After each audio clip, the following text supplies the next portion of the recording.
I am sorry. Are you okay? Podcast is intended for mature audiences. The views and opinions expressed are those of the panelists and do not reflect in any way those of the podcast partners, sponsors, or affiliates. Enjoy. Hi, this is Michael Buffer, and you're listening to the Voice of the People. Let's get ready for Boxing Voice. Every day I'm hustling, hustling, hustling, hustling, hustling, hustling, hustling, hustling, hustling, hustling, hustling. Every day I'm hustling, every day I'm hustling, every day I'm hustling, every day I'm hustling, every day I'm hustling.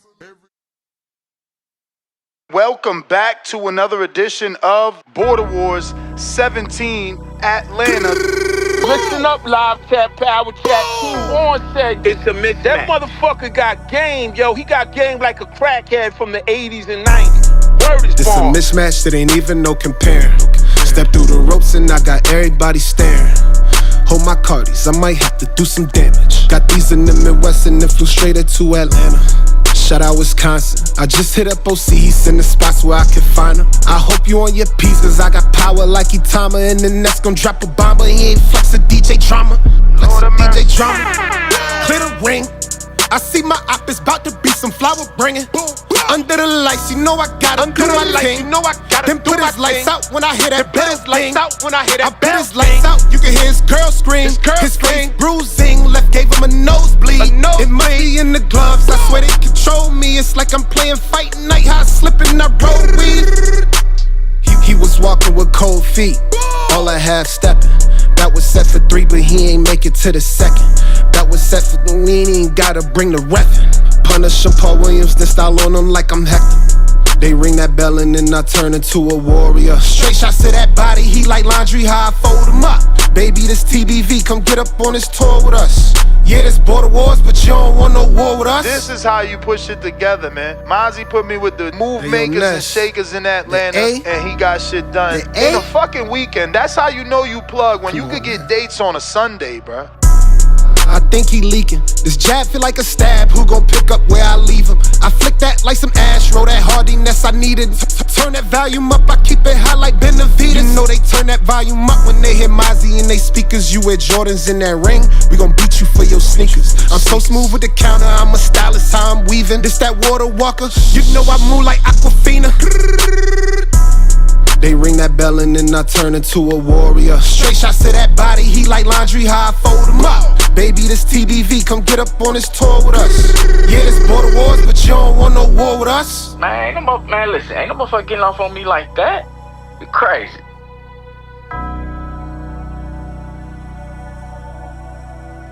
Yeah, man, but when I send that fire, bro, that's the song I want to play, man. We playing these other songs, man. Oh, yeah, that's the song. When I send that fire for that Mozzie, that's their song, though. Good morning, TBV. Welcome back, ladies and gentlemen. It is officially hump day. We had a fantastic evening show, a great back and forth between Brian Norman Sr. and Bill Haney. If you haven't already, check that out. Check it out right here on YouTube.com. And it will be out on iTunes during this episode. That was a long morning show and a long evening show, so I didn't even upload the podcast. So shout out to everybody that tunes in live, because you got to check it out. But today we're going to be slightly, sticking to the script. We're talking about Jaron Boots Ennis. It is his fight week, so we're going to be touching on Jaron Boots Ennis, as well as some new breaking news that Daniel Dubois did what others didn't want to do. He stepped in and decided that he is going to take the Eliminator to face Frank Sanchez. So this will put Daniel Dubois back at potentially a third fight with Alexander Usyk if he could get past Frank Sanchez. In terms of Boots Ennis, his promoter, Eddie Hearn, wonders if Vergil Ortiz doesn't want it. If not, Ennis will fight Fundora or Murtazaliev next. we're going to switch it a bit and make it Fundora Thurman winner or Murtazaliev next. And we know if it's Thurman, Boots always wanted that fight. So this is what we're going to be talking about today, right here on TBV. Dwayne Styles, I see you. I mean, those are side topics. We could talk about it. Diego Pacheco parting ways with David Benavidez's father, Jose Benavidez Sr. Another person that parted ways with Jose Benavidez Sr. was Jose Valenzuela, a.k.a. Rayo, El Rayo. Now, Rayo also just parted ways with the PBC. He is with manager Rick Mirgan, and he is focusing on a new chapter in his life. So there is a lot of people leaving and joining and doing those things, man. But feel free. You can talk about that. You guys can talk about anything, and, you know, as long as it's boxing, obviously. But don't forget, we also have Zoom available with the number if you want to call in via phone. If you want to call in using the Zoom app, you can do that. You know, though that information is in the description below, right here on YouTube. And I'm getting all the links together to make it easier for you. For the Discord link and the X Spaces link, I'll be putting those in the YouTube and Twitch chat periodically throughout the show. It's officially hump day. Wednesday is midweek. So let's have a great show. Hopefully you guys plan on joining me. We ain't got to struggle for the phone calls, you know. We want to talk Jaron Boots Ennis and whether or not he's going to ever fight Vergil Ortiz. Leave it to Eddie Hearn, and he's ready to pivot if they can't lock in a fight with Vergil Ortiz. He's considering already a fight with Fundora. My only issue with that is, why aren't we giving Thurman a shot? You know, it should be Fundora, Thurman winner. And we even have that poll right now on YouTube with that option, Fundora, Thurman winner. So, I think that's a bigger fight, but, you know, I could be wrong, right? If Fundora does beat Thurman, who's to tell how big the Fundora Boots fight would be? The Murtazaliev fight, he's a great opponent coming off of a good win over Tim Tszyu, but he's probably got 13 months or more out the ring, and he doesn't speak English. Not sure many people remembered what he did in front of 3,000 people in Orlando. Okay, King Amin with the repost of the X stream. Appreciate you. If you want to help the show grow, definitely hit us with a retweet or repost on our X Live Spaces stream or our X Live video stream. We appreciate it. Shout out to King Amin. I'm putting the links in the chat for Discord. I already put 2 of them for the Zoom. And I will be dropping another 2 for the X Spaces. If you're on X video, go ahead and hit that retweet, repost.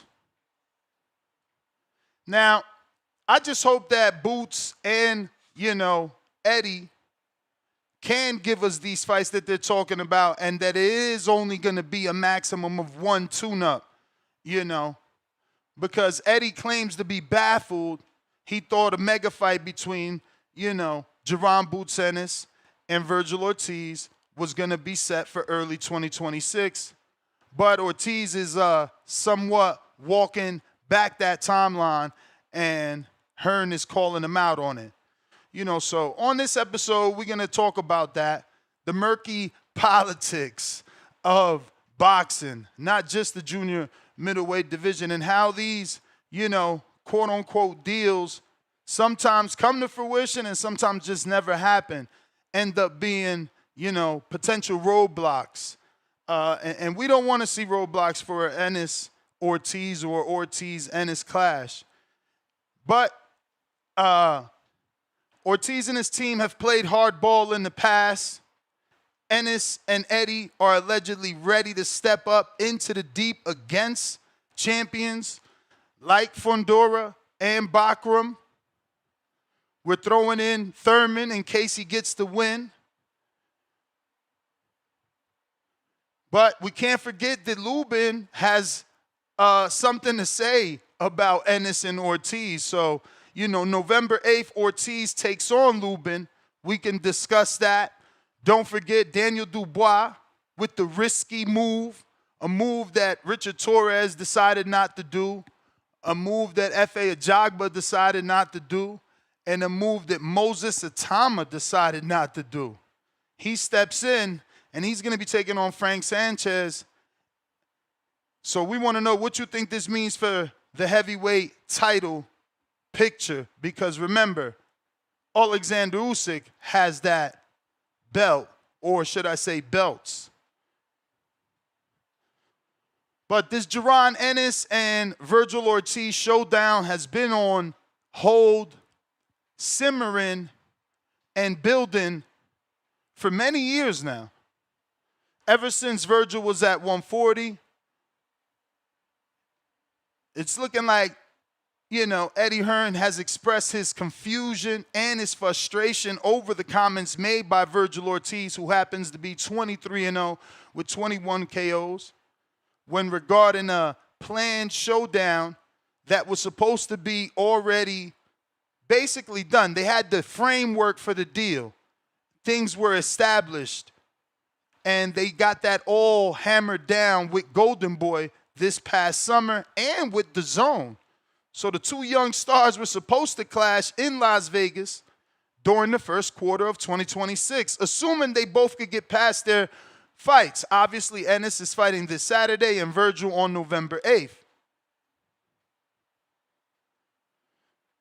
Now, it was widely reported that they signed contracts with terms that reflect this agreement. However, Ortiz has since suggested that he will not be rushed into any timetable, leaving Hearn in Matchroom to explore a plan B, hence Thurman, Fundora winner, Murtazaliev. And, credit for Hearn for already thinking what else he can potentially get for Boots on the big end. Ortiz is currently the WBC interim to Fundora's belt, and he's number 1 by Ring Magazine. Ennis will be making his debut on Saturday, so, his rankings aren't as high as a Vergil. But it's going to be going down this Saturday. A lot of weight on the shoulders of Ennis to perform. His card kind of fell apart. So, he's now forced to carry the entire show. And usually that's the case for the main event. But, they're left with some breathing room when they have a decent undercard. Not much to talk about or write home about. The best undercard fight has to be Guido Villanella in a heavyweight fight, taking on Alexis Barari that I don't know. But we know Villanella. There are some A-side names that you do know. Tamir Smalls is taking on the person, Jose Roman Vasquez, that beat Jalil Hackett. And Gregorio Vasoli, who was getting, some clout off of Carmel's name, is also fighting. Zaquin Moses, the cousin of Shakur, or nephew, is also fighting. And that's where it stops in terms of name value. So, you know, pressure's on Ennis. No big names on his card outside of himself. So people are going to be showing up expecting an event that, he has to produce all by his lonesome. He's got to fill that arena all by his lonesome. We have to see how he did with tickets. I'm hearing that the Danny Garcia fight isn't doing well. And we'll ask Danny. I think we're going to have him tonight at 7:30. And we'll ask him directly. We got Leonard Sterling, first super chat of the day. Pound for pound, number 1 in the chat. Drop a bomb for the status. And he says, when Atama passed, who was caller phone to say Richard Torres will take fight? Ajagba accepted, mandatory. Samson won purse bid 302. Ajagba pulled out. Another 5-pounder. Have you heard anything about Bakhram next fight? Is it not Josh Kelly? Not seen IBF order another boxer to fight Bakhram. Yeah, it should be Josh Kelly based off of what I was told. And Bakhram, I just seen him the other day. We was doing a FaceTime. He's in town, or rather LA. So I think, maybe training camp could have started, or maybe he's just coming to get acclimated. But I was on a FaceTime with him the other day. But the phone lines are open if you're looking to call in and talk about this particular topic. If you're on X Spaces, that is the best way for us to grow. Yesterday on the evening show, we had over 2,000 people, and that has a lot to do with X. So I need you to retweet and repost. The more you do that, it's like instantly the show grows on X platform. So what really costs you nothing, a few seconds, no money, can definitely help the show extend for those, 4, 5, 6, 7, 8 hours that you want. We do need callers. Don't forget, we have Zoom now. If you need that information, it's always going to be in the description, whether before the live show or during the intro, right? Because sometimes I copy, paste, and drop it once the show's already live. Sometimes it's already in the description before the show goes live. But the Zoom information will always be there. It's extremely clear. I recommend using it. Shout out to everybody that has been using it. Discord is also available for you to call in and participate. We got X Spaces back, so hit the retweet for that, man. Shout out to Casey that helped us get that back. The team is rocking and rolling. Looks like we are joined by Star in the building. What is up? Good morning. Oh, I didn't even have my camera on. That's how you know. I'm all into these steps. What up, Star? What's going on? Jaron boost Ennis today, and Daniel Dubois. I heard that. Ness, was there an audio or something with Eddie about the Vergil fight? I'm using a Ring Magazine article. Okay. All right. So did that drop yesterday? Is that new? Brand new? Pretty much. Let me double check. That show last night, boy. What in the world? TBV. What's up? This is a Keith Eidick Ring Magazine article. And the date is, where they put the date? Oh, October 8th. Yeah. Oh, wow. This morning. Damn. Okay. Shout out to me. Shout out to you for getting new shit. Yeah. I like the key fight anyway. The key fight, the Fundora fight. Of course, like you just said, we don't know if that will be a big fight, but we definitely know that the Thurman fight will be a big fight. I mean, I feel like it will be, but so I like that fight anyway. I feel that the Vergil situation has been a little sketchy. Like every time I hear his side talk, it do seem like actually Robert Garcia, whenever I see him talk about Virgil now, he always makes sure he mentioned the vertigo thing and the health thing, and we just got to keep him healthy. So I don't really know what's the deal with that and them kind of mentioning that. Also, I feel like there's a discrepancy with Oscar, Virgil's father, then the trainer. It just seems like it's a lot of confusion on that side. So I see why Eddie's probably like, okay, let me get a backup. But I like the Thurman fight or the Fundora fight. Yeah. If you want to, it's the same thing I told Devin. If you want to show you the baddest motherfucker on the block, take on Murtazaliev, because that's who allegedly is the boogeyman. That's who allegedly got this power, And that was my thing for Dev, Mm-hmm. You want to show that was a fluke and that it had more to do with Ryan cheating, fight Boots-Ennis. And they tried, that didn't work. Boots wanted to do a catch weight, so they moved on to Norman Jr. So I think that's what attracts the casual fan anyway, is the power, right? Tank, to me, my opinion, because it's only my opinion, is as popular as he is because of the knockouts, right? It's like the Mike Tyson, Deontay Wilder.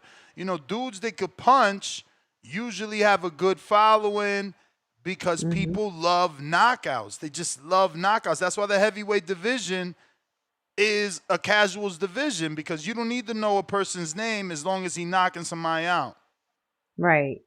Absolutely. Absolutely. So in this case with Ennis, okay, is the toughest guy? I know Thurman is not going to be considered the toughest guy. Murtazaliev. I would say Murtazaliev because of how he did Tim Tszyu. He's perceived to be this puncher. So, again, there's hardcores in this very same community. I don't know who exactly, but definitely some hardcores have called in to tell me like, oh, you guys are high on him. That's one performance. There's been performances where he's looked horrible, before this. And that's also okay, because sometimes you got to rise to the occasion, right? So, maybe that's what he did, and that's what he'll continue to do when placed on that level. So is that I'm with you. I like the key fight. He got to win, though. Yeah. Can he beat this, giant in Fundora? Yeah, definitely got to win. Do you think that's? I know when Turkey was on the show, he was saying that nobody wanted to fight Bakhram Murtazaliev. I don't even know Murtazaliev. Okay, so I'll say Murtazaliev. Just say go with Bakhram. Go with Bakhram. All right, Bakhram. So do you feel like that's a fight that Turkey will put his money behind if Boots does want that fight? Oh, hell yeah. I think so. Okay. I think so. Yeah, because I'm thinking in Eddie's mind. I don't think, you see, that's the beauty of being with Eddie. I don't think that Eddie is going to wait for Turkey to try to offer. I think Eddie just got to make the text like, hey, man, Boots is ready for Murtazaliev, Bakhram. What do you got? Versus having, waiting on Turkey. Just put it out there. Yeah, I hate that first fight was against Tim Tszyu, because the fight that he took that we got to know him was Tim Tszyu, because it does, we do know that Tim Tszyu might have been dealing with the PTSD from the last fight. So I hate that we saw a showing of him with the fighter that seemed like he had that prior damage, because we really don't know. Like you said, that could just be a one-off. Yeah, could be a one-off. Yeah. I got Huang in Houston on Discord.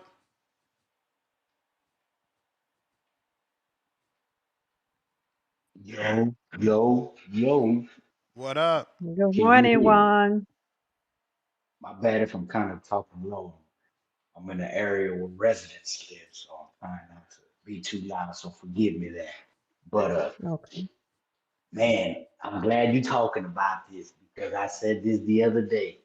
That's what I want. I said, hold on, all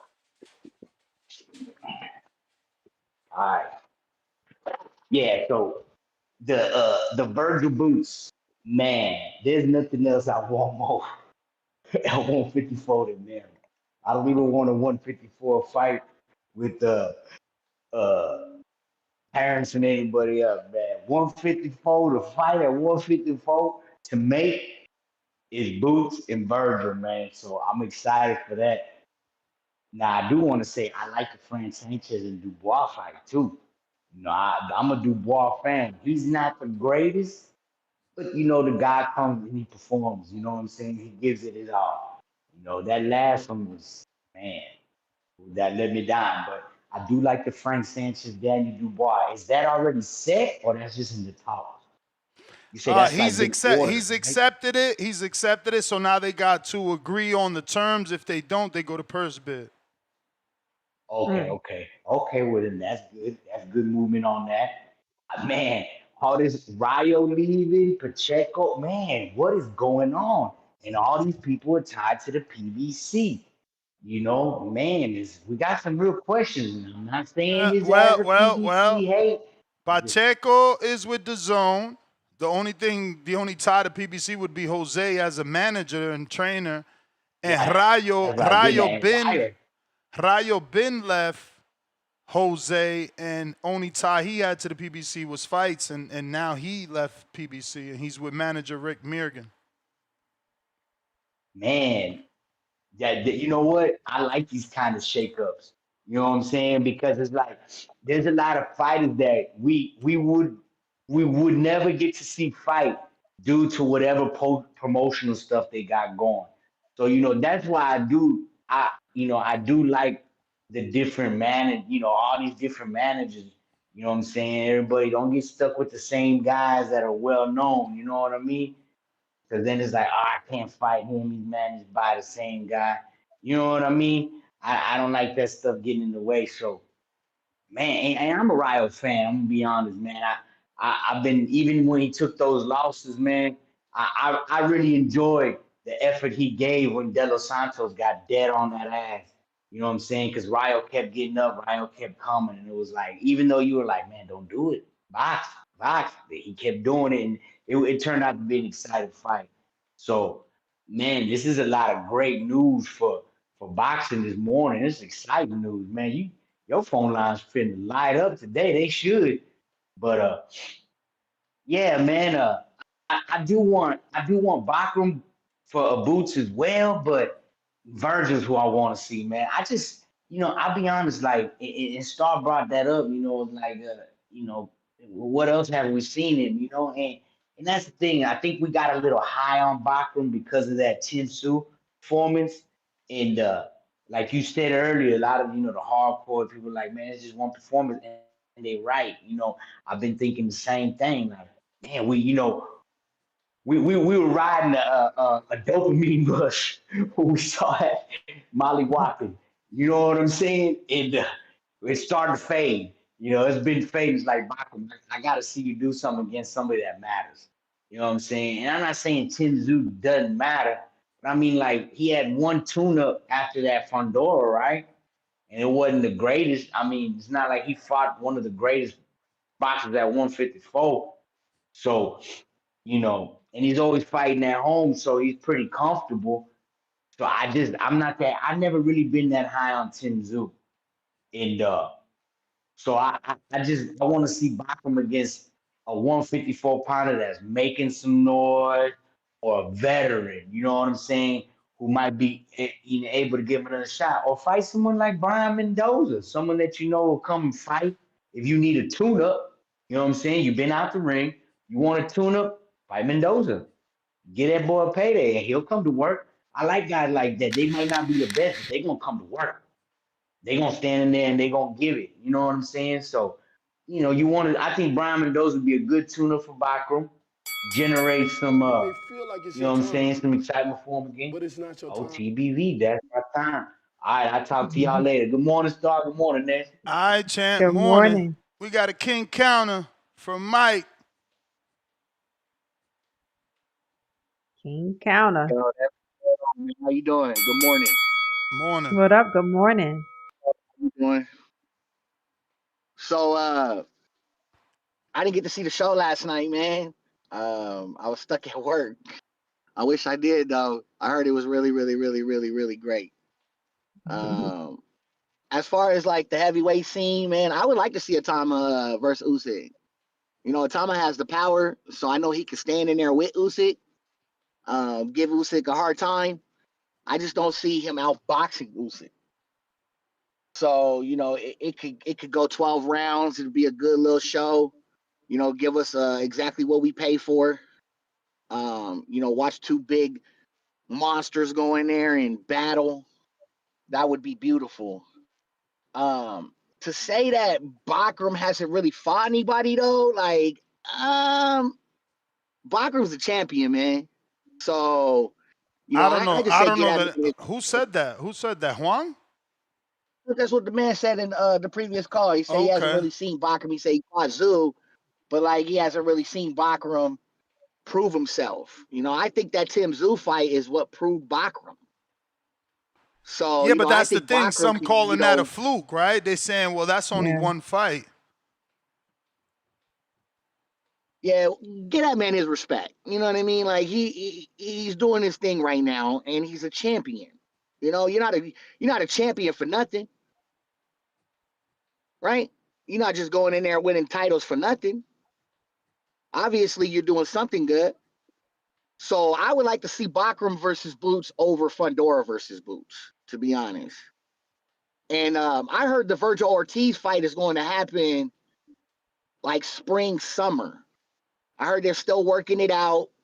It's not that it's not going to happen. I know they're looking for other, you know, backups, but that's what you have to do as far as, you know, setting up these fights, man. You can't sit there and bank on one because then you end up without a fight. And so you go a long time without a fight. And at that point in time, man, it doesn't do anything good for your career, especially how old Boots is. You know, he's got a limited time, maybe 6, 7 years left. Hopefully he can fight till he's 38. You know what I mean? But it just depends. So I'm just hoping to see something good this weekend, see what Boots can do. Go in there and knock Lima the fuck out. The November 22nd card, man, that's the card though, bro. Like, who do you think after Abdullah Mason fight, who do you think he's gonna fight next? After Abdullah Mason fight, who you gonna fight next? Shit. It all depends how he look, right? Because then Top Brain can move him. So you think he's gonna move up? No. I'm saying all depends how he look. Who they put him in there next with. Okay. So you think he's gonna stay at 135? Oh yeah, Abdullah Mason. Why would he move up? He hasn't said he's struggling. Well, who's there to fight at 135 besides Shakur? I mean, Shakur for starters, Andy Cruz, you know, Floyd Schofield, Lucas Body, Tank Davis. Like, it's still 35-pound names there. But two of those names Murataya hasn't even left yet. Like, I mean, you say it's never gonna happen. You know, people like you Tank's said. not gonna fight. Tank's not gonna fight Mason. People like you said Crawford Canelo wasn't gonna happen. No, I knew that was gonna happen. Especially when he kept calling out Canelo. I knew that was gonna happen eventually. But I'm looking for, you know, Abdullah Mason is the guy to me that's gonna come up and he's gonna take over boxing. He's gonna be the new face of boxing real soon. So why does he need to move Give up? it about 5. If you believe that, why do you want him to move up? Because that's where the money's at. So like, you think like, Abdullah's ready to fight Tio? Is he ready to fight Tio? Because you asked him to come to 40. Is he ready for Tio? Could he beat Mercado? Could he beat Hitchens? Could he beat Sabril? Could he beat Sabril Matias? Like, you know what I'm saying? I think he could beat Matias too. Now Teo, that's a different story. We'll see how Teo pan out when he fight Shakur. We'll see what happens there. That could be a good fight too at 140. Man, he could fight Jadir Herrera, no baby. He could unify with Raymond Murataya. Man, he could fight Zepeda. Just because Shakur beat Zepeda, he's garbage. It's a wrap. You got to move out the division because Shakur beat that dude? Nah, bro. But that's where everybody's like Shakur's moving up. My bro, All I'm So saying if is, you want him to fight Shakur, I'm he's just gonna have asking to you a move up. simple question. I'm asking you a simple question. Do you not like Mason versus Zepeda? Yeah, that's what I said. I like that fight. Do you not like Mason versus Andy Cruz? Mason versus Schofield? Mason versus Schofield Lucas is a good fight. Body? Schofield. Mason versus Albert Bell? Mason's versus Jadir But Herrera? I'm talking about being a headliner though. What the? You think a Matias Mason fight is gonna be a headliner? Subriel Matias? Yeah.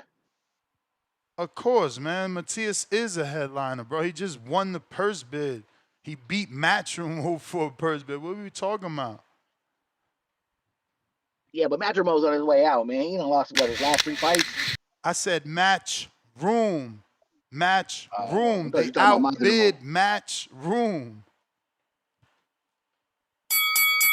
Fresh Promotions won the purse bid for the Dalton Smith fight. But that's both calls. Appreciate you, Mike. Yeah, definitely Subriel Matias is a headliner, but you know, just so people know, there's no reason for him to move up. You know, he could fight, like I said, and I repeat for the 3rd time, Lucas Body, William Cepeda, Andy Cruz, Floyd Schofield, Albert I definitely Bell. like that Schofield fight. He could fight Albert Bell. Jadir Herrera, I would love to see. Justin Paldo's not a bad, you know, maybe hometown Atlanta defense to, I think, he's from Ohio, right? Give him a hometown defense. Justin Paldo, tough, gritty dude. You know, there's some names still there if he can make the weight. What's the rush? Yeah. Jose Venezuela, Rayo, the former champ. That's the green print. They could do that. He's working with Rick Mirgan, no longer with PBC. You know, there's fights there, bro. I don't know. There's fights. I got Talk Trends, $2 Boots said unification fight only for Bakhram. Damn, he only find him in a uni? Oh, because of the 10-pound rehydration. I get that. Mike with the $10 for the King Counter. We got to. The Pull-Out Bandit member for 21 months on the prospect level. Jose not training Pacheco anymore. Yes, sir. We talked about it yesterday and today. Leonard Sterling back with another 5-pounder, pound for pound, number 1 in the chat. Seen a poster, 10% off Garcia Gonzalez tickets. Some saying it's a flop. A few weeks ago, saw Fundora versus Thurman, 35% off tickets. Selling tickets is hard. Oh, yeah. That's why I argue with these dudes that try to say Tank. Guys like Tank, Shakur, you know, whoever could fucking sell. Even Vergil, that I might have not, you know, sounded as positive because he did something like 8. But that's still a fucking lot. Yeah. We got Mr. Negative. Oh, yeah. Can you hear me? We hear you. Good morning. We hear you. Hi, good morning, man. Shout out Daniel Dubois. I can appreciate someone like him that believes in himself, that wants to be right back in the position. And yeah, just says yes. Thank you, Daniel Dubois. I wish more fighters would follow his lead. This is a guy. He probably doesn't even have to fight Frank Sanchez to get another title shot. I mean, he's a former title. He's a former champion. He's fought for undisputed. Yeah, he's fought for undisputed. He's fought for world titles multiple times, so he should be a hot commodity. I'm sure Usyk won't be here forever, right? I mean, he's got to retire eventually. So, but hey, he's gonna find an eliminator. Ones that other people were saying no. I mean, last time I saw Frank Sanchez, he had one leg. You know, he got beat by the body snatcher, Ajit Caballel. I guess that guy's a boogeyman too, right, Caballel? We're gonna talk about boogeyman later, but yeah, you know, Richard Torres, I'm not surprised. I think his team knows, his promoter, his management, I'm sure his trainer. I don't know if they all will admit to it, but someone obviously is. That's why they turned us down. He's just not ready. Heavyweight, you don't have to rush. You know, we've seen that with Jared. You got to build up to be able to fight guys at a certain level of a certain size. And I know Frank isn't huge, but Frank can box if he has two healthy legs, and he's a bigger man than Richard Torres. Guido is huge, right? 6'6". He's been 240 pounds for years. So he's a a real full-fledged, grown, big old heavyweight that can box.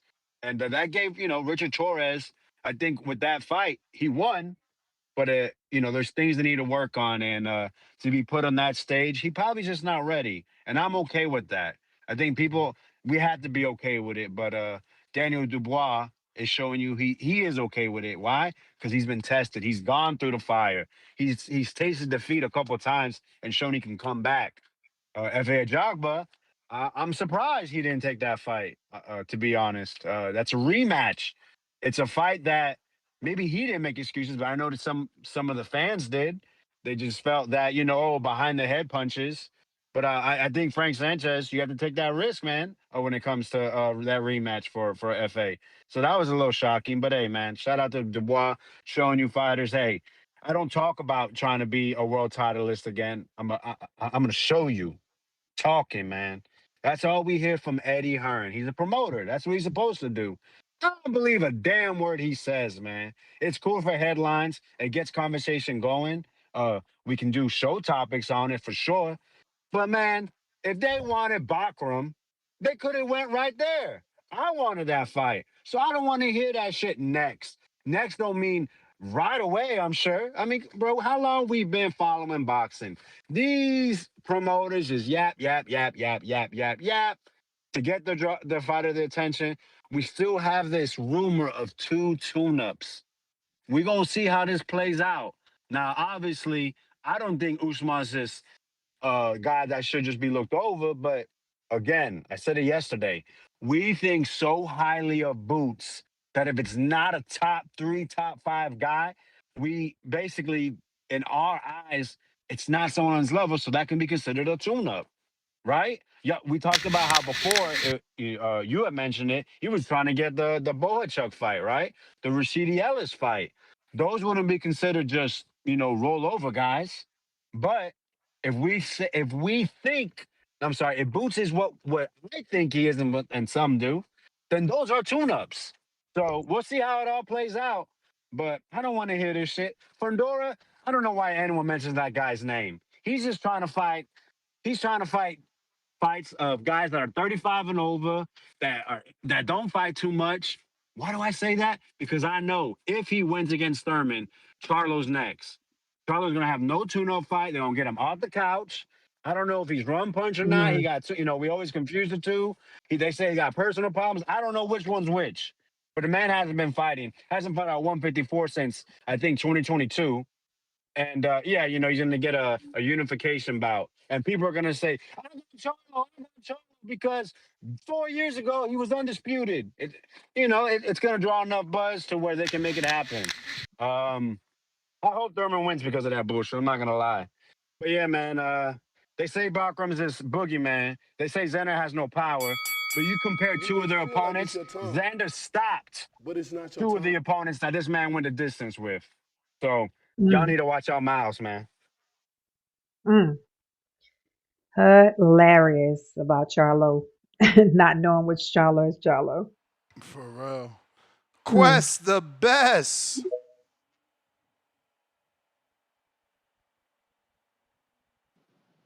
Yo. I'm audio. Straight. Good.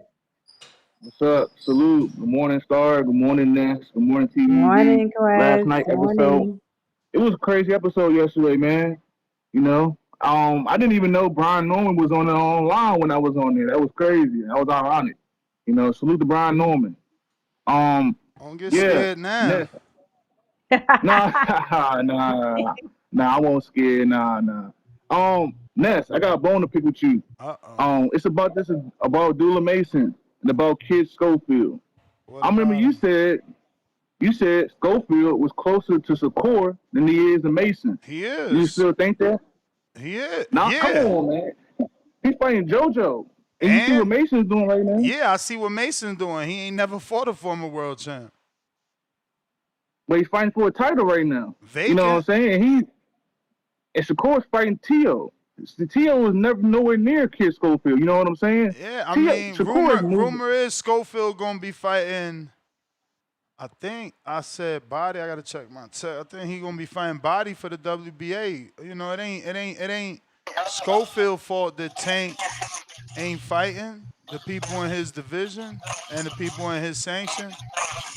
Yeah, Okay, so it'll be. Yo, what is that back? What you Was got that going on? feedback? We got what you hear? What you hear? It's nah. like We gotta staticky. go. We gotta go. All right, salute. Nah. It's gone. What the hell was going on over there? Oh, okay, can you hear me now? How it sound? Am I good? Yeah. All right, okay. I'm gonna ask you, Star, since Ness don't agree with me, we got a middleman, well, a middle lady. Do you think Hmm. Kid Schofield is closer to Mason or Shakur level right now? Do I think that Kid Schofield is closer to Abdullah Mason's level or Shakur's right now? Yeah, Is that what you're asking, Mason? Yeah, yeah. No, I would agree. Kid Schofield. I What would was agree you? with that. Mason, that he's closer to Mason. You got to understand, when I Yeah. told you that, is because he already had a fight offer, and he's already number one to Tank. It's not his fault Tank ain't fighting the guys in his sanctioning. But he's closer to Yeah, Mason. I yeah. think I think he's above Mason. Mason is gonna pass him by taking the title fight if he wins. No. My brother, Mason has to Come on, man. win. You about to be a champion. Yeah, he's Exactly. going to win. He has to win in order to surpass Schofield, who has already beaten a Yeah. former champion and is fighting another former champion. So in order for Abdullah to Man. trump that, he must win the vacant title. If he loses, And I think like, make it make sense, bro. So You he's got the going to question. win. He's going feedback to win. Trust again. me. All right, I'm going to go ahead and go. Salute to y'all. Kid Schofield is closer to Mason. That's my call. Yeah, we All agree right. on that, though. Yeah. I thought that was what you was asking. Okay. We agree on that. The issue with him is, in the past, he asked me the same question. I said, nah, Schofield is closer to Shakur because he got a title fight with Shakur. He Oh just yeah, got when he had the sick, hmm but he got a fight with him. Like, how you going? Mason ain't get no fight offer. He got a fight yeah. offer that he accepted. He was in Riyadh. He got sick. So he is a title challenger way before Mason even thought about fighting for a vacant. And he was going to fight the actual champion. It's just Yeah, crazy that that's we true. water it down. It's like, oh, but look at what Abdullah's doing. Bro, Floyd was scheduled to fight the toughest champ in the division.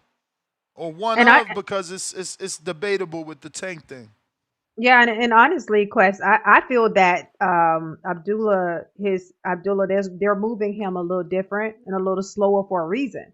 Where some people may feel like Schofield Senior is kind of pushing his son fast to some people, and they may not agree with that. So I think that's the difference. He may get bigger fights faster because of the way they're moving him. I ain't gonna front. I was complaining about Schofield's fights, and then he signed to fight Shakur. Hmm. And then after Shakur, he fought Tevin. And now after Tevin, you fight in Jojo. I have no complaints. I got no Yeah, complaints. They former world champs. Somebody gonna hit you with but they're 30 years old. Bro, everybody does that. Crawford just fought a 34-year-old.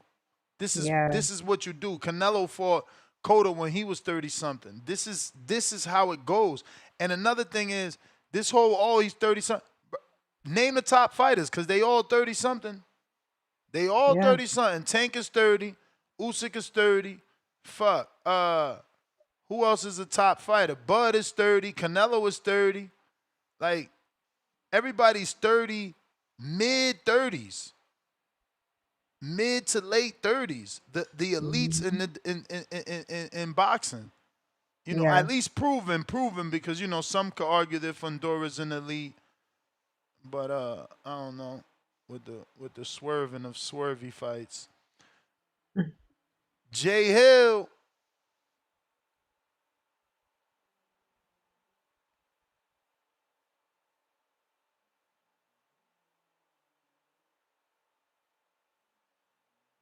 Yo, Ness, you can hear me? Yeah. Gotcha. Good Hey, morning. hey, y'all come back to me. Come back to me. The next call. All right. Okay. All right. Benitez. Yo, good morning. Good morning, Star. Good morning, Ness, man. What Buenos up? Good dias. morning. Good morning. What's going on? Yo, why we don't never hear you talk about the gym no First, more? no. I was about to get to that and everything. Yo, why you didn't post those 10 free memberships and whatnot to go to that ab challenge this Saturday and everything? You know, I'm trying to get back right still. What You 10 know, free but you memberships? said What? Where you No, send I'm talking James, to Star here. I'm talking to you you. didn't. Uh-huh. I said inbox Cause me. Why didn't you inbox me? I inboxed you like a week ago. So, you know, I should have been first in line. You should have been like, yo, got this challenge, you know, hey, you gonna come through. Yeah, I'll be there. You know what I'm saying? But Okay. that's neither here nor there. That's I neither here got you. nor there. So You know, listen. No, listen. When you get off this call, just so I can remember after the show to give you the information, just inbox me. all right, cool. Then see, we're good again. Okay. It's all good. Now, Ness, I'm talking. Yeah, Ness, I stay at the gym. That's like, oh, the other night when I was testing that Zoom call, you know, I was at the gym, leaving the gym. But unlike you, I lift weights a little bit. You know what I'm saying? Are you lifting weights now, Ness? Or are you still just doing push-ups and just walk on the treadmill all day? What you doing in the gym, Ness? If anything. Calisthenics. I'm doing Ah, calisthenics, gotcha. man. Gotcha. Mhm. You Hard work, you hard work, allegedly hard work. lifting weights. You allegedly lifting weights. Just remember, we gonna see each other in 30 We gonna see days. each other. We gonna So I'm see gonna each see other him for on these 30 days. Saturday. we gonna see I'm do gonna She see gonna you him see. Saturday. we gonna see do he She still gonna look see me on Saturday. like the She gonna be like, Pillsbury damn man, that Doughboy. boy James a hard worker. And I'm gonna come in straight after a 13 and a half hour shift. So yeah, I'm still gonna be ready to Oh work. wow. Hey, You know, Okay. I'm cut just different, don't man. show up looking like the Pillsbury Doughboy. Nigga, don't do that shit right now. Stop playing with me, man. You know, Hey. end it. But anyways, what's this Ennis-Ortiz drama, man? Because it shouldn't be any drama, you know, because Ennis is a champion, Ortiz is still trying to build to be a champion. So where's the drama here? What we talking Well, about? What's next? The future fights, or what's the drama exactly? Ortiz is telling Eddie that they not about to follow Eddie's timeline. They're not gonna be rushed into no fight, you know. But they already had, so Eddie is like, we already had the deal worked out, the frameworks worked out, you know, shit was Mm-hmm. signed, the zone was Yeah, involved, and now Vergil is saying what he's saying. I mean, shit, that don't surprise me. So Vergil's gonna be the most notable title contender, but never fight for the title, man. It is what it is. That's his lane right there. While Ennis is still gonna do great things. I know some people feel not so highly of Ennis, you know, because he ain't fight the best competition, but we see the skills. He's gonna be up there with the greats and everything. Ness, you couldn't have said it better to yourself on that short that you and Star shared the other day when you did say that, hey, Ennis should just go ahead and just do this quick pit stop, have maybe one more title defense, maybe at 154, and then move up and chase Bud Crawford. That's what he needed to do. But Ness, it was a lot of foolishness going on last night. Why you ain't call Bill Haney out on his shit though, man? Because he What? definitely tried to bring up Gary Russell. He definitely tried What? to bring up Gary Russell 2 weight classes below at that time. Even tried to offer him a $1.5 million contract on this show. They brokered the deal on this show right here. They're trying to bring up a little man to fight Still up a Devin good Haney and fight. whatnot. Still a You know, good fight. Still a good fight. still a good fight, but you know, you was talking. They were talking about each other by trying to fight, bringing up the smaller Common man, and why was opponent he with chasing him? Loma. That Common opponent with Loma is like, uh, that's a great fight. but you I but always see, but wanted that fight too, man. I'm mad that Gary did the bull. Gary, what? He should have took the 1.5. You know Gary what? He should have took the 1.5. The fuck? You know, Gary still ain't get approved from Al. You know how this shit go at the time, man. Louis DeCuba at the time, at the time he was in charge, he probably would have made that shit happen. But you know, shit with Al, it has to go through Al and be on Al's platform and all the other good shit. Yeah, Darius But got a point. Yo, don't be paying Cliff no money. Pay Cliff fucking fees. Don't pay his money. Y'all literally about to pay Cliff to pull out of a fight that he was never taking.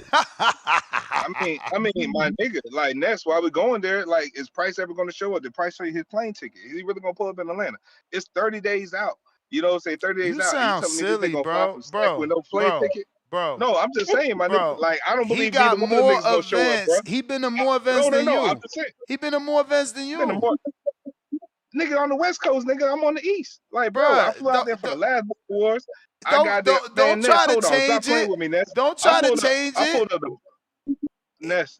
I pulled up both of the fights you called in the city of Atlanta. I flew out there to Border Wars. I flew out to Border Wars earlier this year. What else? I fought in Border Wars last year. Like, what the fuck you talking about? That Okay, nigga ain't that's go no fucking four. 4 That's events. four. That's Yeah, four. that nigga ain't go no 4 events. Yeah, he And got you. and all the He years I've been got you. breaking. Yeah, and all the years I've been breaking bread with you, Ness. Like, come on, Nah, man, stop playing with me. Man. he I'm showing got you, love. man. He been to more Listen, events, bro. He been to more events. this year. But we're gonna see if he's actually gonna show up to Atlanta and everything. Just tell nigga show you his flight ticket. I doubt it though. I don't really believe it. You should make When that. has he You not should make every shown fighter. up? When has he not shown up? Ness, you should make every fighter show their flight ticket to see how serious they are. They're gonna be Look, in attendance, AB bro, two to make sure times shit don't get said. shaky. AB 2 times said this the guy that pulled out more than 2 times. Yeah. They know you already, man. Who the fuck is that guy? I haven't seen that guy behind the camera, have I? So Yeah, that nigga needs to stay you in his seen place. him. At least Yeah, I you came seen him. outside. Hold on, Yeah, you seen him. Ness. At least I came outside. At least I came outside. And when anybody in the community needs me to pull up somewhere for him and everything, I'm always And I there. believe AB call in because I think that's the one that Yancey ducked. You know, your other boy. Oh, this nigga. This nigga. Hey man. Yeah, no, I mean Yancey it was you. It was you. You wasn't you the one saying Yancey the future of Border Wars? I did say that. But that future was quick. I ain't say how long it was gonna be. I just said you know what I'm saying? End of the day, he gave y'all a spectacular performance, and now he's going pro. So we got to salute him James for that. scared of Supermax. Just like Jaron. Ooh, he said Darius said lame. James scared of Supermax. Me, Quest. The list goes on and on. Damn, bro, they got you, B. Hey, Ness, man. This is what I love, man. You know, and it's crazy, man. I'm just a caller, I'm just a voice, but these niggas love getting clout off of just other people's name. I wish they could build their identity off their own with having their own entertaining calls, having their own personality, be willing to tell their own stories or whatnot, and be memorable. But you know, there is who they is, though, man. But shout out to them. Anyways, Ness, man, as always, man. Hey, I can't wait to hear the BS that comes on the show. I'm disappointed you ain't talking about Cordell Booker and AB brewing up, man. That's a fight that, you know, the streets need to see. And as always to the community, man, peace and blessings, man. Y'all be cool. He said Absolutely. The streets need to see. You terrible. Don't forget to inbox me, James. I got you. Terrible for that. Talking about a fight the streets need to see. Lord of mercy. Star. That's funny. Do you stay up to date the way that I do with boxing with like health and fitness? What you mean? I don't know, like following the latest health and fitness trends or research and stuff. Cause obviously, you know, the algorithm has been noticing me talk about protein a lot. So I got sent a video today that I was watching while I'm setting up for work. Basically saying protein don't even build muscle no more. That they've done studies of people that have eaten up to 220 grams and more of protein per day, and those people haven't gained any more muscle than people that have eaten 90 grams of protein a day.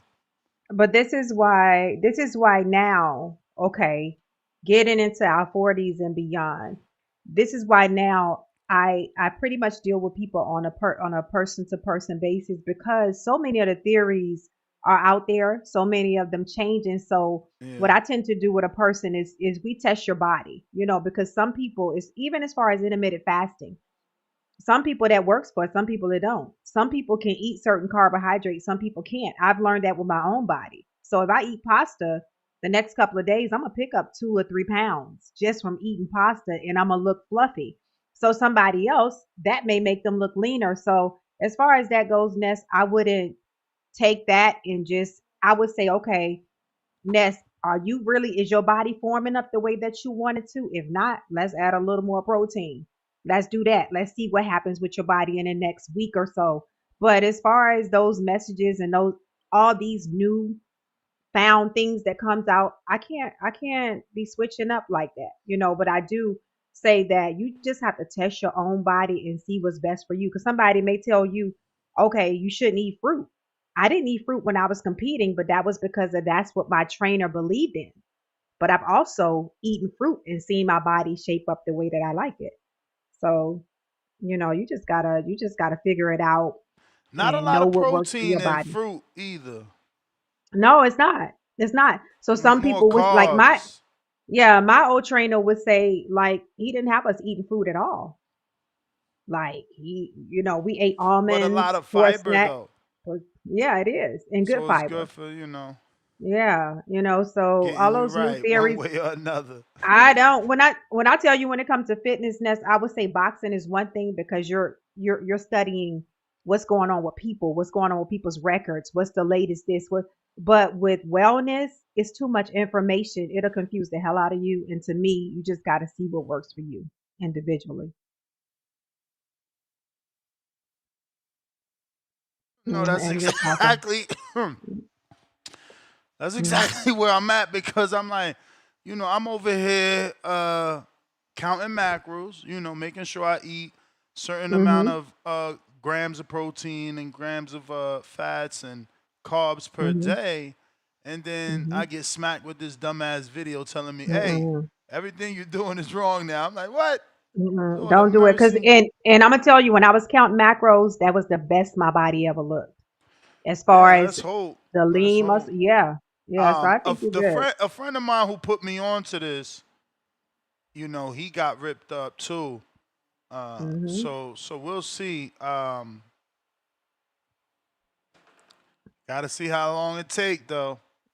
Yeah, I think you Jay, seeing it. I think you're seeing a difference already, though. That's what it yeah, sounds for like to sure, me. for So, sure, for sure. so But yeah, but but nowhere near where I want to be. I want that drastic change, but hell no. I've definitely seen my stomach shrink, but it's still a stomach.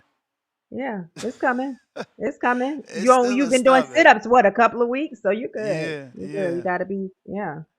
Nah, but that's getting easier. Again, I did another 40 set this morning, so I just laid there, did another 10 to do a whole 50.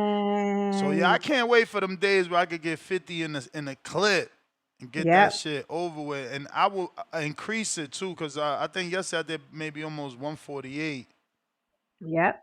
or And today is a long day, 120. so we need to take multiple breaks. We got this show, we have Border Wars, and you have your evening Yeah, show. So, yeah, so we're gonna have to be intentional about those breaks.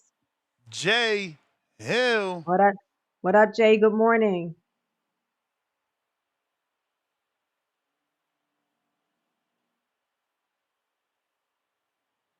Yo, what's up, y'all? What up? What Appreciate it for up? coming back to me. Damn much. Appreciate it. Appreciate it. How y'all day been so far? So far, so good. Awesome. Yeah, yeah. Man, I wanna talk in on the 135 pound too, man, as well, man. Yeah, man. I feel like Floyd Schofield, the best 135 pound out there. I feel like he better than Abdullah Mason. I feel like he'll beat everybody in that division, honestly. I Mm. don't know. I was kind of skeptical of him, but I was like, man, you know what, man? Just watching his fights and looking at him, and really more his dad too, man. I ain't gonna lie to y'all, more his dad too, man. I really respect what they got going on, but it's gonna be a blockage, man, in that Victor Ortiz and the boots. It's something that I think we all forgot. Well, yeah, we all forgot. I just really thought about that. The blockage is Errol Spence. Errol Spence, he the blockage. What gonna happen is, cause it's PBC, they trying to keep everything in house. He ain't falling over 2-3 years now, right? About to be 3 years. Ain't that right, Ness? 802 days. That been a long time, right? And we know as we've been watching boxing, we seen that people like Gary Antoine Russell, and even Keith Thurman, you know what I'm saying, get title matches. You know what I'm saying? They can go in long layoffs, get title matches. You know, remember when Errol Spence was in the ring with Fundora? Oh, that's still happening. That's still happening. I believe we're gonna really get a Keith in a Thurman. I mean, not a Keith in the Thurman, but a Spence in the Thurman fight. That's what I'm really looking at right now. Spence I got don't think they're gonna go to. Say it again. Spence in a Thurman fight. So he just gonna come back off of 802 days? I'm telling you, this how this joint working, man. I'm telling you, this how it working. What he always say, I don't fight two notes. That what he always saying. They all looking for a big money fight. If Errol Spence come back right now, you don't think they're gonna be a big money fight for somebody? They gonna want to see the fight. Everybody want to see Errol Spence Mm. fight. That's a big money fight. They looking for big money fights, man. And they trying to keep everything in-house. So that's how I'm really seeing it, man. I don't really see the Vergil Ortiz and Boots fight until, man, they probably gonna fight in 2 years. He got to worry about Lubin. I don't even think he gonna get past Lubin, man. He got to show me something. And I'm a Vergil Ortiz fan too, man, but he got to get past Lubin. Lubin ain't no slouch. And I already know, I already got Keith Thurman being Fundora. You know what I'm saying? And on top of that, man, I got Boots fight coming out on Saturday. I got that being a draw. Man, gonna be a lot going on, man. And I'm gonna be back and I'm gonna tell y'all, man. I'm gonna say, man, look, I already knew they were gonna happen, man. Errol Spence, he waiting for a big fight, man. He waiting for a big fight. And that Fedora fight, he gonna want that Fedora fight, and he gonna want that Keith Thurman fight. That's the bell, man. But we gotta love your passion, because he said Errol Spence waiting for a big fight, like he ain't get in the ring with Fundora.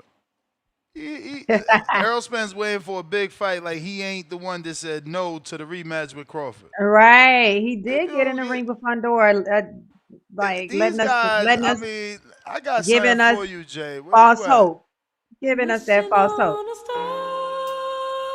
That's for my man Jay Hill, man. Y'all gotta let this dream go, man. Shout out to Earl. He a real one, man. He had a great career, man. 802 days out the ring, though. We gotta, like, you know what I'm saying? Yeah, and I mean, I guess we be saying, oh, forget about him. He ain't coming back, but he would just be dropping these hints, like, every now and then to keep people confused. That's Yeah, crazy. I just hope he don't come back with that mentality that he got these fans talking about. There's no tune-up shit off of 802 days. That's could get him hurt. That could get him hurt. And then, you know, it's going to look like a cash out, you know, the last payday. Look like you just trying to come back to get a few dollars. That's what I like about Keith Thurman. What I'm feeling from him, I feel that he seriously, you know, want to do something. Yeah, I'm with you on that. Going to Australia and fighting Brock, that show, because these PBC dudes don't go get no tune-ups in another country. What up? Good morning. Boys, Star, morning, this. Morning.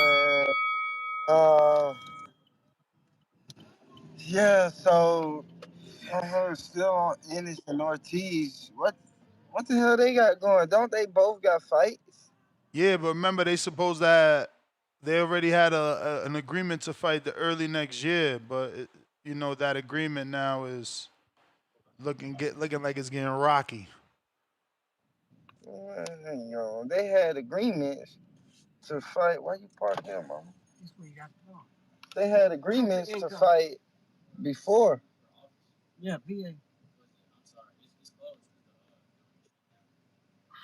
Yeah, they had what's the name to fight before? Interest to fight each other before. I don't understand, like, why they saying they gonna fight? Cause man, both of them are taking bullshit fights, like both of them. I can go around. I gotta go after them. But besides Ortiz had what? His last fight was what? His last two been good fights, really good fights. I can get the last two, cool. But besides that, man, both of them really been ducking wreck. I mean, it is what it is, man. They both been ducking wreck, man. Cause Jaron, this phenom, supposedly, you know, I mean, I ain't talking bad, but I'm talking truth. Everybody call him this phenom, the next Crawford, the next Roy, this, that, and the third. But it's like, bro, you're not challenging yourself.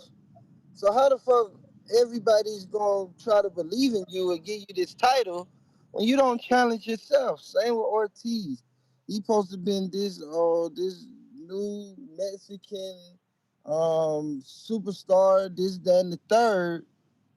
But he's not challenging himself either. Like, I'm tired of talking about these motherfuckers and giving these motherfuckers credit of people, everybody, oh, this guy's this guy's that.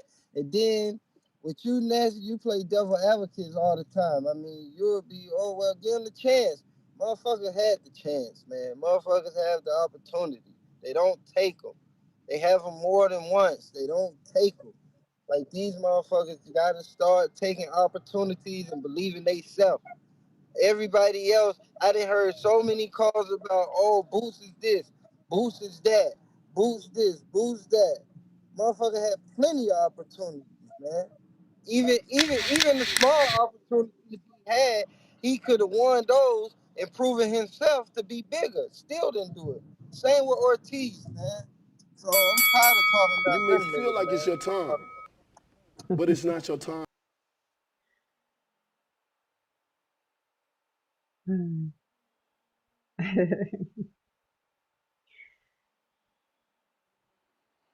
What we got This next? is a super chat. $10 super chat via Apple Pay from CYP. He sends a screenshot of a flight from Sacramento to Atlanta from November borderline. 7th to the 8th. So this is one day, though, that's kind of impossible. So you got to change that from at least the 7th to the 9th. And he says a flight from Sacramento to ATL, the 7th round trip costs $220 to $500. That means price would gain plus $800 out of the $1,000 collateral that will be put up as soon as he agrees to have if I don't show up. That's the biggest guarantee in Border Wars history. We can even do the sparring on Friday any minutes he requests. This offer should shut down any more talk because he won't accept. And we'll continue to pretend I'm Mr. Pull Up. I'm Mr. Pull Out, and he isn't Mr. Won't Sign Up. Let's put this shit in the atmosphere so he can duck and I can prepare for the return of the king. Border Wars 18, CYP versus OC, Battle of the Old Kings. Fight 1. $10. Price will be pulling up here soon. Candyman, Candyman, Candyman. Yeah. Say it 3 times, he gonna appear. We got Right Hero. What up, Right Hero? Good morning.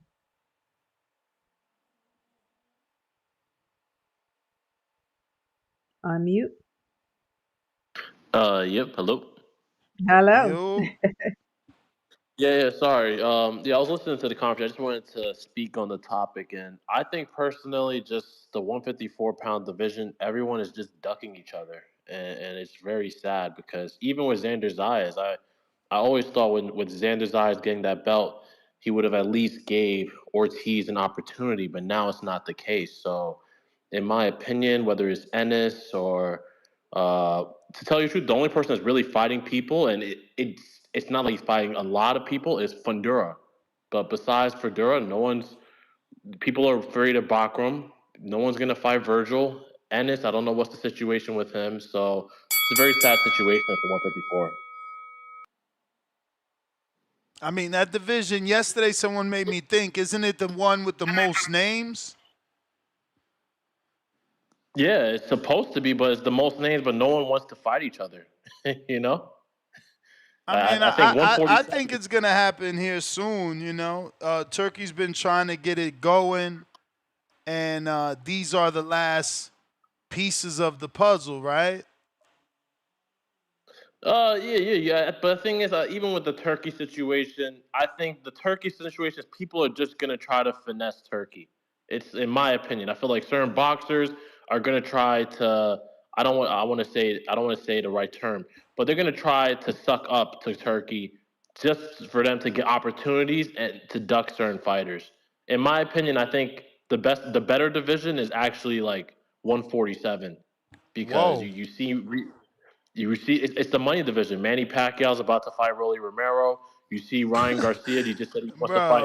Bro, we really talking about Pacquiao in 2025? But if we're being honest here, let's be honest. Like if Rolly Romero beats Manny Pacquiao, it's going to boost his status, and now he's going to headline another pay-per-view event. If Ryan Garcia, he's calling out Mario Barrios and beats Mario Barrios for a championship belt, now it allows an opportunity for Ryan Garcia to fight Devin Haney for a unification championship fight. That's also another moneymaker, a rematch where it's a pay-per-view headliner. So, like, yeah, of course, people will laugh and say, oh, 147, which, of course, 154 has more talent. But the thing is, people would rather lose to Ryan Garcia, because you're going to get a bag. These guys, if they lose to Ortiz, you're not going to get a huge payday. If you lose to Bakhram, you're not going to get a huge payday. So all these guys are really, I'm not going to say they're ducking each other. They just feel that it's like a high risk, low reward. And that's what's making the 154 division so boring. I think it has more talent, but people are afraid of each other because it's too much risk and low reward. I mean, we got to see can those fights happen, but I did see Ryan calling out Barrios. Barrios at this point better take it too. What is he coming off of, 2 draws? Yeah. You get a draw with Manny Pacquiao. And to tell you the truth, people are not going to believe it. I think Gervonta Davis will go up to 147. If Ryan Garcia beats Mario Barrios and if Rolly Romero, definitely if Manny Pacquiao beats Rolly Romero, Tank will fight Pacquiao. But I'm saying right now, just remember what I said. 147 will be the money division. Just remember I said that. All right. I hope you're right, man. I hope you're right. I hope you are right. You may feel like it's your time, but it's not your time. Because welterweight division is the glamour division. It's always been, the money division, thanks to Floyd. CYP added that I'll even pay for his hotel stay. Stay out in the Bay.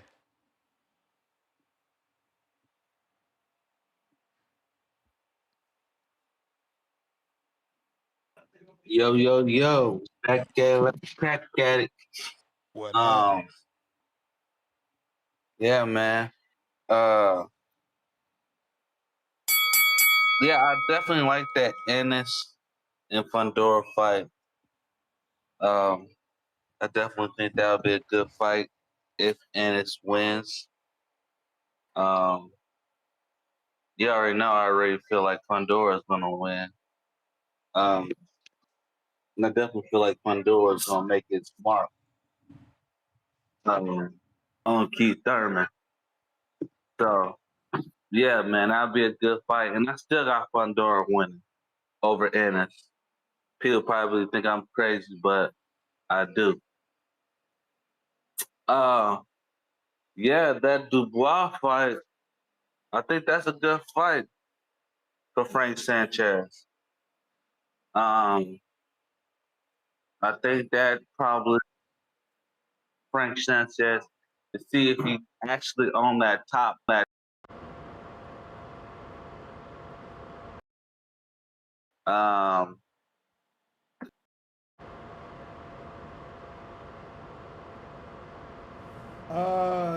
You got the Joe Joyce loss and the Usyk loss, right? He lost to knocked out Joshua. So he only lost to the top echelon of fighters. If I remember. I think he lost to Joe Joyce. Let me double check.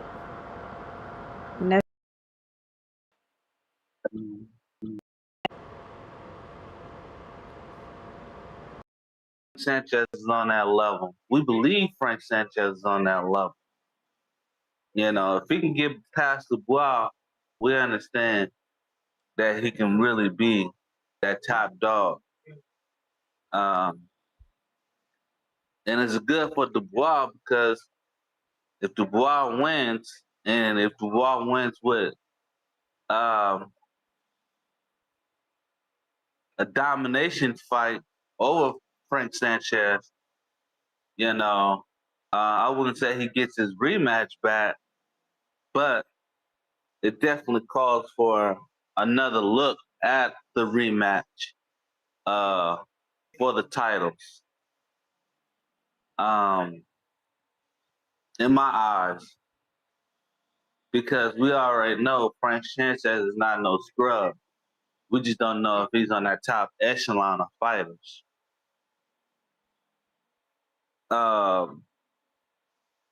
Yeah, man. And one thing I also wanted to talk about, you know, Benavidez camp. What's up with the Benavidez camp? It sounds like everybody's leaving. Everybody jumping ship. Shit happens. Is there some type of whispers? Is there some type of whispers that's going on? Shit. On why everybody jumping ship? Nah, man. Shit just happens. You may feel like it's your time. Things don't just happen just like that, and everybody jump ships all at the same time. You know, normally it's one person leaves here. Hey, that's the bell. It wasn't at the same time. Y'all got bad ass memory. What happened Rayo was over a year ago, right? Yeah, Rayo was first, and now Pacheco Dippy. You know, ain't nothing changed. Ain't nothing changed, man. This how things work.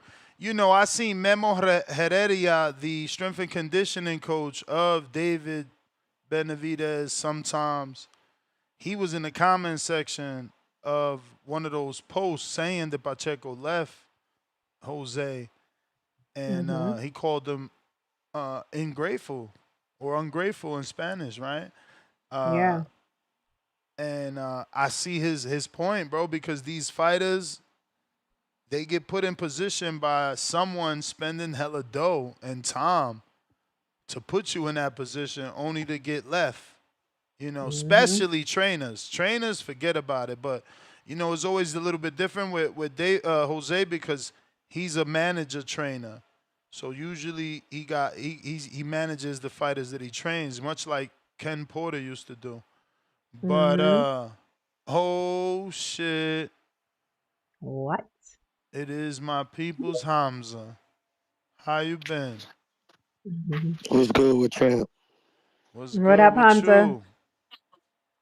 How you doing? Good, and you? Man, I see you got this Ennis-Ortiz up here. People, but Ennis ain't about to fight nobody. He ain't got it. I'm sorry. He's just very flashy, very twitchy young man, but when it comes down to just keeping it simple and having actual skills, he lacks that ability. If you just know boxing, you just know it. But he not about to fight nobody at 154, and he ain't fight nobody at 147. He fought Karen twice. He not even nice like that. Hey, Fundora versus Murtazaliev. I think Bakhram. That's Bakhram, ain't it? Yeah. Yes, that's Bakhram. That's Bakhram. Ness, your background is going in and out. He getting stopped by Fundora. Fundora is hard for anybody.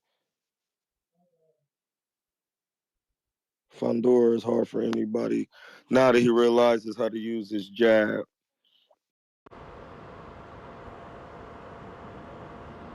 On the inside, that's just a nightmare for anybody for his height. He really has a good, uncanny ability to keep the jab on you, but still know how to dictate range on the inside by being a taller man and using the uppercut. Hey, bro, that's a hard fight. I'm glad Keith Thurman ain't fighting him. Keith Thurman would have got his ass stopped in there. If he would have been fighting who? Fundora. That is who Keith Thurman's fighting. October 25th. I'm thinking Fundora fighting Bakhram. No, man. No, where you? No. It says No, Ennis. I'm just looking at the title. Yeah, it says Ennis-Ortiz drama, Fundora or Bakhram next. Oh, see, my bad. I'm mistaken. The or is like they about to scrap. Yeah, Oh, okay. Gotcha. Remember Ortiz fighting Lubin on the 8th of November? Ennis fighting this Saturday. You gotta excuse me. I just punched in, and then everybody was talking about people ducking. So I'm thinking like Bakhram and Fundora about to fight. That's why I'm just hearing y'all saying everybody just ducking. So I'm like, oh well, maybe they about to scrap. But I don't want to see Keith Thurman fight Fundora anyway. That's a hard fight. Do you see what are your keys for him winning the fight, if any? Having head movement, skipping to well, I can't say walking him down because the way how the height of Fundora, he Mhm. trying to walk him down is gonna take too long. You have to skip to him. And when you Mhm. skip to him, you gotta have head movement and you gotta be using your jab. Keith Thurman is not that type of fighter. Mm. He be hopping in and out and moving around.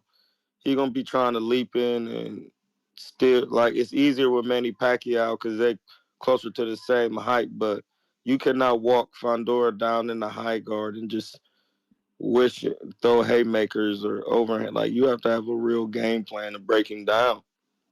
Yeah. What You style got do to go you to the think will body really? first. Okay, that's what I was going to ask. What style do you think is going to give him problems? Because it seems like he's been kind of dominating. So, what style do you think will give him more of a challenge?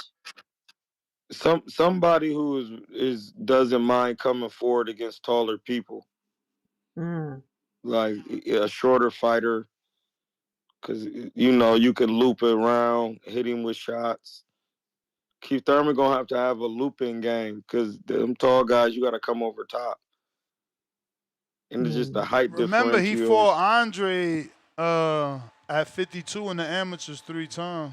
I do remember that. But Andre is just awkward too and different. But he Southpaw, only though. six. He's southpaw. Yeah, but he only 6'1", bro. Andre is touchable. Six. How tall is cousin? 6'6". Yeah. That's crazy, bro. 6'6", and you 5'7.5". You might. Yeah, I'm 5'8.5". So it's just he not Keith Thurman is still kind of short.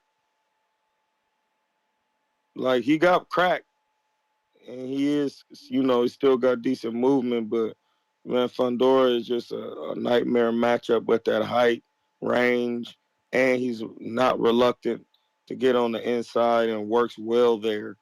Yeah, that's hard, bro. That's a like after this check, I'm about to sit down again for a while. It's a lot of punishment in that fight. If he even go 12, it's just hard to get in there. And that's you 6'5" down there. I caught Uh-huh. your hands. I caught your hands. Like if you wasn't, if you was more comfortable defensively, man, and you was really kicking that jab, it'd be hard to get up in there. It's not like punches don't hurt you, and then you got on tens, bro. Fundora is huge. Pause. I hear you, man. Thurman got that Yeah. experience, though, that Fundora don't got. Hey man, Hey, I could be wrong though. I could be wrong. I was wrong on the Canelo, but I mean, I've seen Canelo do more. So, but Bud can do all things. Also, I Mm. never doubted him, but Well, all right, champ. Let me get to these other callers. You, the man. have a great one. I might be down at that Border Wars. I might be I down know, there. man. Let's get it. Let's get it. All right. That'd be All great. right. All Thank right. you. If you're watching this on YouTube, hit the thumbs up. If you're listening on X, hit the retweet, repost. If you're watching on X Live video, retweet, repost. It's going to help with the visibility of the show. Discord available, X Spaces also available. We got Let me check here. Looks like Leonard Sterling back with another 5-pounder. Divisions evolve. Always someone coming through. Coach Bermudez says he has 2 to watch out for. Thomas Bloomingfield and Armando Martinez Rabi. We got Big Boss. Big Boss. What up, Nish? What up, Star? What Good morning. So you know what's interesting about this? How you had this? 'Cause I went and read that article as soon as you said it, man. It disappoints me because me and you just talked about this yesterday, Star. So I'm not excited for this Saturday call out no more because I'm already knowing Boo's finna say, "Well, we won all the champions." Then Eddie going, "Yeah, we prefer Mm. Vergil Ennis, Virgil, and but if not, then we'll take a bash. But then, of course, if not him, we want the the backrooms and the Fundoras. It's disappointing, because that's what everybody say." I'm with you though, Ness. When Boost moved up, I said the same thing. He should have just went straight for Bakhram because the IBF they don't have that immediate challenge thing, but they always let that champion who move up or whatever petition. We just seen it with Faro. They gave him his other eliminator at 140. He said no, he moving up to 47. He just asked could he get it there with Popo, and they said yeah. So I said the same. Boost should have just moved up and then went straight for Bakhram, but I just assume I guess it just was they want to see how they gonna feel or look at the weight. So I am interested in this. I kind of feel like you. I got Boots all the way with the stoppage, but in that face off, his neck do look like he a little thin at the 54. So I don't know if his body just is holding that 47 for too long, which was impressive anyway. But I got to see this weigh in, so I'm pulling to you. I want to see how Boots look there. But I don't know. I genuinely don't know. I do got a Thurman beating Fundora though, so of course I'm on the same page with you with that though, Ness. So that will be interesting because I know Boots always wanted that fight, and of course you do got that storyline because Boots don't think highly of Thurman at all. But I don't like Moses not taking this Frank Sanchez fight. I understand the job but he pulled out and all that. I know all that Perseverance situation, and then it's confusing that even Chisora didn't take that. I know how Frank do though. Frank gonna have Chisora. It's looking like he finna fight Shane. Of course, they got what is Nelson Hisa? He fighting Caballero. So I know that's how Frank do. He round robin his guys. It just is interesting because I still need to see who Moses gonna end up fighting in general. Then I don't know. But Saturday it seemed like Frank the goat because if Dubois beat Frank Sanchez, then good lord, man finna be done had 5 title shots in 2.5 years. I mean talk about a good managed career, So I genuinely don't Mm. know. And yeah, with Ryo going with Rick Marigan, he already from the West Coast and he Latin. Hell, I see it writing already on the wall. I don't know if they'll make him a champion, but I feel like Ryo already gonna just go slide right on in the Golden Boy. You know, they could get him the corpse of JoJo Diaz after Kid Austin done with him. Hell, they could give him Oh. Bartholomew after Frank Martin done with him. At least Golden Boy gonna keep you active. So we'll see. Mhm. But that's all I appreciate, y'all. All right. I champ Stocks UK.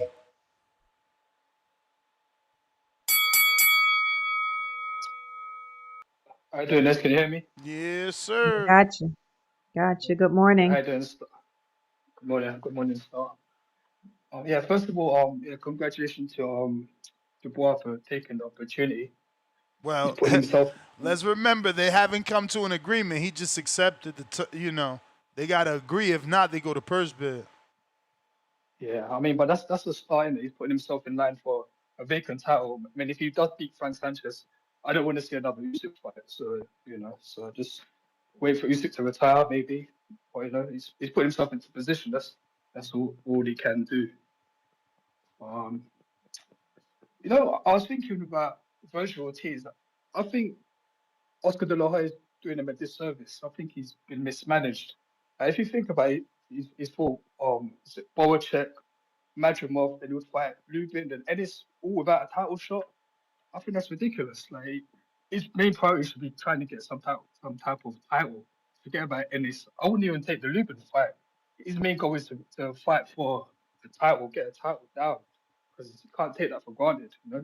Before you know he has another illness or something, then he's never been a world champion. So yeah, I think they're doing that all wrong. He's having too many hard fights about a title shot, in my opinion. I mean, like, who wants to see Ennis with Vergil without a title? Was there going to be another Eliminator? To me, that doesn't make much sense. And also, yeah, I think he's a little inconsistent about Spence. You've been doing Spence 30 for a little while. I mean, if Pacquiao can come back after 5 years, with no real tune-ups, I mean, Spence could definitely come back and yeah, but at replace least the winner of Pacquiao Spence. announced retirement, right? At least he announced retirement. True. Yeah, so what? I mean, but he's still out the ring for 5 years, and he just comes back. I mean, and he put up a good performance. Who's saying Spence can't beat like Fundora and Thurman? I mean, why not? Let's see it. Don't write him off. He's only lost one time. I'm a Bud fan overall, but you got to respect Spence. Let him come back. If he doesn't want no tune-ups, yeah, he doesn't need to, because we've seen Pacquiao not have to wait in line. So like Spence said, he doesn't do lines as well, and he just goes straight for the main guy. Yeah, but as a Spence fan, you guys got to stop like letting him do that. You Right? see that shit is, I'm leading not to the Spence fan. destruction of his life and career. I'm no real Spence fan, but I'm going to be fair. It's good enough. And also, I think Troy Isley embarrassed himself as well, talking down on Norman like that, when he was saying that he's about to retire and he's just You may feel choosing like himself it's a your sparring time, partner. but it's I not your time. think he embarrassed himself, man. He shouldn't have spoke like that. Who cares All about right, amateurs that anyway? was the bell player Himalaya. We got big money.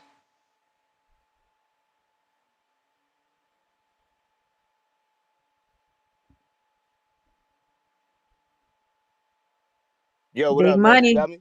Yep. Got Hey, you. what's up, Star? What's up? All right. Well, first, we got a clarification call, or at least a corrected record call. Because I keep hearing about these two tune-up fights. But that's not what it is. This is what Turkey said when he was on the show with you that other day. He said, I want to tell you something. If you want to do Joshua and Tyson Fury next year, we are trying to do it and thinking about it. Of course, I need to have two for each one of them tune-up fight first. Why? Because they are both of them coming from losing, even if it is big fight, right? Okay, to build it up. But as Ennis, this is the first time between me and he doing business. He asked to go to 154 and have tune-up fight first. I am not charity. Go do it with Eddie, the tune-up fight. And if you're ready, you will have in my side a lot of people waiting for you. You understand me? So he didn't ask for two tune-up fights. He said there will be two tune-up fights, one for each of those dudes, for Tyson Fury and Joshua. End of story. Now, as far as Boots, I don't want him looking past his Lima dude. I know everybody think he's just gonna knock him out, and to a certain degree, I think he's gonna stop him myself. But Lima's hungry, right? That dude is over. He was over in the UK with his trainer and like one like mitman. Like they going real bare bones. The dude was cooking for himself. He was throwing chicken on the George Foreman grill and making some rice. He only got no nutritionist. He ain't got no entourage. He's a hungry dude, and he got pop. It's not to say that's all it takes, but you can't underestimate somebody's mindset when they that hungry, when they really just bare bones when it comes to the whole operation. You dig what I'm saying? So you got to be careful with dudes like that. Just don't overlook them. But as far as what I want to see with Boots after that, if Boots get past him, I don't want to see the Ortiz fight, because your man Ortiz, he let Robert Garcia say that he needed 48 months, and it's 48 months and counting. So, and they still don't want that fight. Why go for the interim WBC when you can go for the WBC titleist, and that's whoever the winner of Fundora Thurman is? I would like to see the Thurman. I would like to see the Fundora. Either one of them would be fine for me. My problem is I don't know that them dudes would want to take a fight like a Ennis after this, after them fighting with each other. I think they're going to want to something slow. So he might have to go with something like an Abbas Baru over there and go get his WBA back, which I really thought he should have moved up and exercised his super WBA status and just went for that belt anyway. But that's neither here nor there. But anyway, that's my call. I hope that provided a little bit of clarity. All right, man. Peace. Peace. Appreciate you. If you're watching this on YouTube, don't forget to hit that thumbs up. Absolutely free. If you're on Discord, retweet, repost. Also going to help with the visibility. We got to at least get to the 9 o'clock hour, 12 p.m. Eastern, get to the push-up challenge. Absolutely. We got Leonard Sterling with another 5-pounder. Shout out, Mr. Sterling. Why do people want to be negative about Boots? They bring up Karen, not Stanionis. Boots won 12 rounds in 1, dropped Karen in 2, and won 8 to 10 rounds. Yeah, I mean, that's what it is, bro. They just want to hate on Boots, bro. I don't get it, because after Karen, he had an even better fight with Stanionis where he stopped Stanionis, who was a very, very durable dude. So yeah. Yeah, I don't get it. Let's see here. Let me ask you this. Oh, go ahead. No, you got it. So Ness, okay, this statement that Eddie came out with, right? Do you think that that's going to take away from the announcement that Boots said he was going to make? Man, that's an interesting question. I don't know. I don't know. I mean, if he truly has an announcement, maybe something is planned. Yeah, because what if it was that Vergil fight? And now Eddie came out and said that they're not gonna, wait on that or whatever. Yeah. Like I said, that's a great question. It feels like that's a possibility, right? If you got an announcement, it has to be planned. The Vergil thing was planned, so I don't even know. Yeah. I don't know. I don't know. JT saying is asking him for a code. You trying to use a Zoom? Yeah. Let me get to Jorge in the meantime. Jorge, what up? El compa Néstor. ¿Qué onda, compa? ¿Cómo está? Chilling. What up? Hola. Hola, Star. Hola. How are you? I'm doing great, and you? We're all just in the panel, man. I'm just calling to keep the show going, bro. I'm just calling Just to... me and I know there's a lot Star. of Me and callers, Star. Showing my love, homie. El compa Botas, he's got a big, big Mexican fan base now. Let me just tell you that. Botitas is invited to the carne asada, and he's a great fighter. He's an overall fighter. I don't really know the news. I just tuned in like 10, 15 minutes ago, but I just wanted to show my support, my love to the show. Great show. Keep it up, homie. Keep what you're doing, and that's my call, dog. All right, bro. Awesome. Appreciate it. All right, y'all. Make sure you hit that thumbs up, like the video, share it on X Spaces. Also, join the channel. Subscribe if you love the content, and it's always dope. We got Mike in Omaha. What up? What's going on, Mike?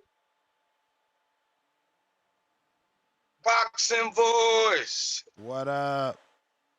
Hey, you get that little video I just sent you, Ness? What up? What up, Ness? What up, Star? On You got that little IG? video I sent What you? up? Yeah. That stuttering ass nigga, man.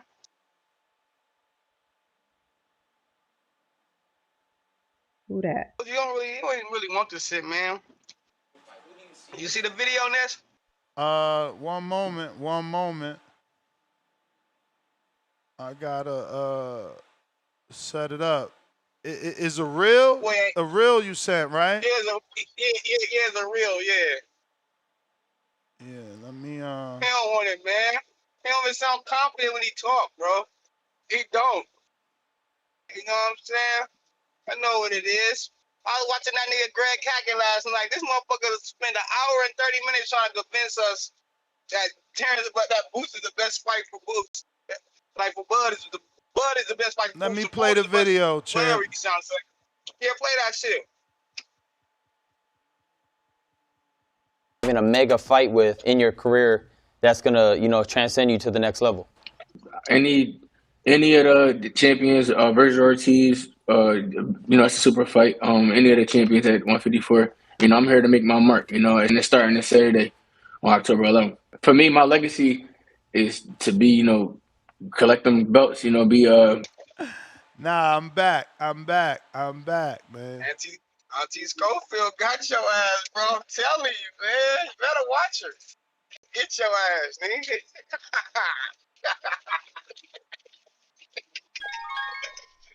Oh, man. Well, shout out to the fucking boxing voice, man. Y'all get up, man. Wake up. We got this TBV in our cup. We got Star and motherfucking Ness on the ones and twos on that motherfucking thing, y'all. Call the fuck in. Let's get this shit popping.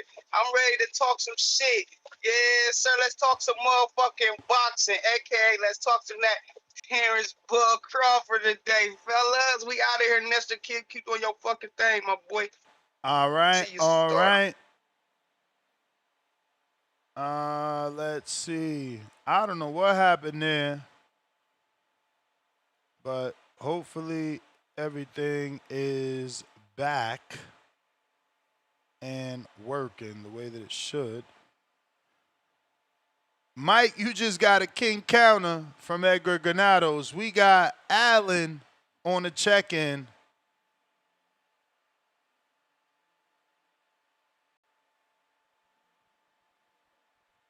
There you go. Allen. Am I here? You're here. Yep. Got you. Man, yes, whoo. Got a fight to get up in here. Let me see.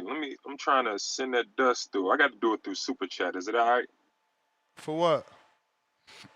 Or for the call?